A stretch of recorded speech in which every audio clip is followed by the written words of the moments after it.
Okay, so they've just released one of those mega poll projections, and for the first time in years, it's not the Labour or the Conservatives that are at the front of the queue, and it has been decades since that's been the case. The projection that they've done basically shows that Reform are on the brink of winning enough seats to form a government, and that is a shock that basically would have felt implausible only a couple of election cycles ago. But today it looks like it's absolutely possible. Now, if that polling picture translated into reality, the first thing to understand is that this wouldn't be a gentle policy pivot. Reform's entire brand seems to be built on disruption. It's relentless pressure on things like immigration. It's a hardline take on things like law and order. There's anti establishment economic rhetoric and all sorts.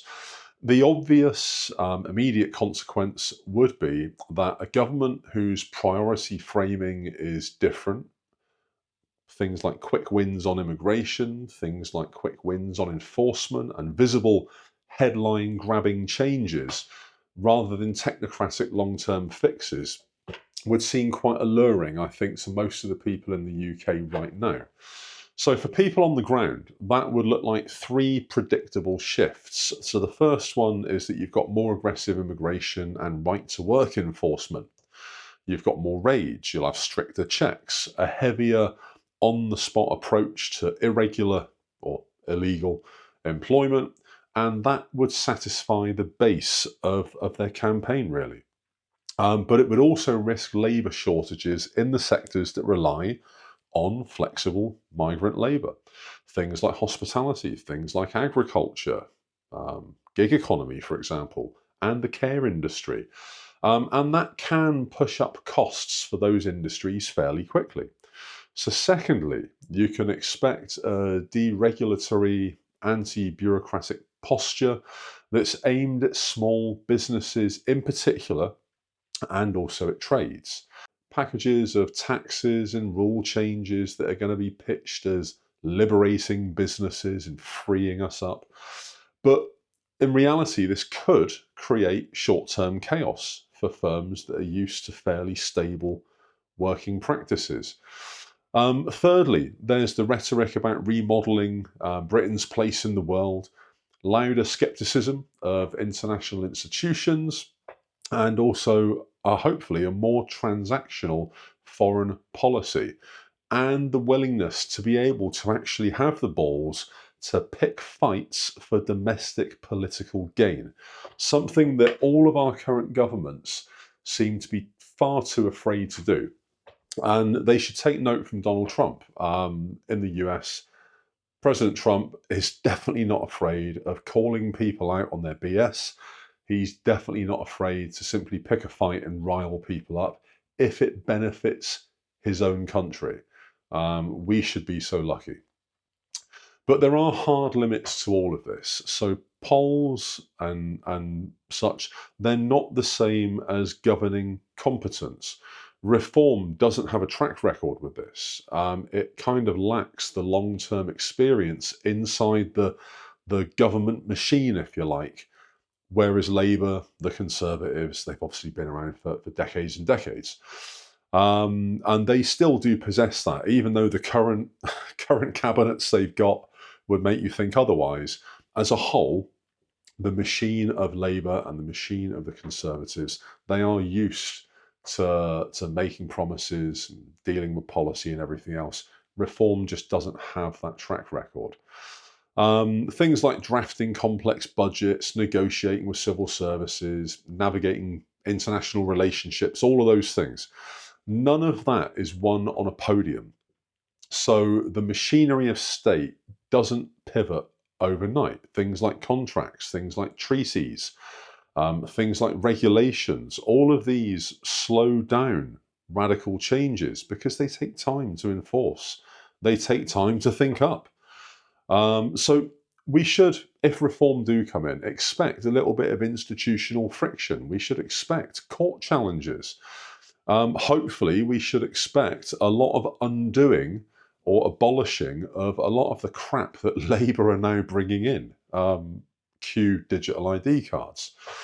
Hopefully, there'll be a scramble from Reform to build an administrative capacity that will deliver on its headline promises. And let's face it, Farage is a great communicator, and I think that if Keir Starmer or Kemi from the Conservatives had even a fraction of his gravitas, his ability to speak to people as if he's just your mate down the street, they should be so lucky. And I think that's part of the allure of Reform. It's not just policy. I think, in actual fact, part of it is Farage himself. It does come with an economic risk. Markets hate political uncertainty. You can guarantee that if there is a surprise outcome, I don't think it's a surprise, but if there is an outcome that people are surprised at and Reform get in, it could rattle investment. It could mean that stocks and shares take a bit of a tumble. Crypto may take a bit of a hit. It will bounce back. These things always do. It will affect the pound, the credit markets in the short term, but firms would begin contingency planning. Cash reserves would appear. Supply chain relocations would happen. There would probably be hiring freezes in the short term. But for ordinary people, that could translate into anxiety, into mortgage rate hikes, into job security risk. And the price of our weekly shop could become perhaps even more expensive in the short term. I believe that all of these things will eventually balance out. I don't think that any of these are going to be long-term issues. And I think probably 3 months, 6 months in, that once the promises start getting delivered on, and let's face it, Trump dealt with immigration in 24 hours. I'm sure Farage could do the same. That the markets will all balance out and everything would go back to normal and eventually be better than normal. Better than normal could be our new baseline if Reform get in at the next government. So finally, and most importantly, the social consequences of this. A Farage government would be a referendum on national identity as policy. And that polarisation, that can spill into streets, it can spill into workplaces, it can spill into local communities. If you strip everything back, the real question isn't only what will they do, but it's going to be how will the country react to what they will do. A big chunk of Reform's support is actually protest energy. So turning protest into governing, it's going to require perhaps a bit of compromise. The more that they double down, the more the expectation and the reaction to what they finally deliver is going to intensify. So what should people do? Well, basically, you need to watch budgets. We've got a budget coming. We're now on the 27th of September. We've got a budget coming in about 2 months. I'm convinced it's going to be an absolute car crash.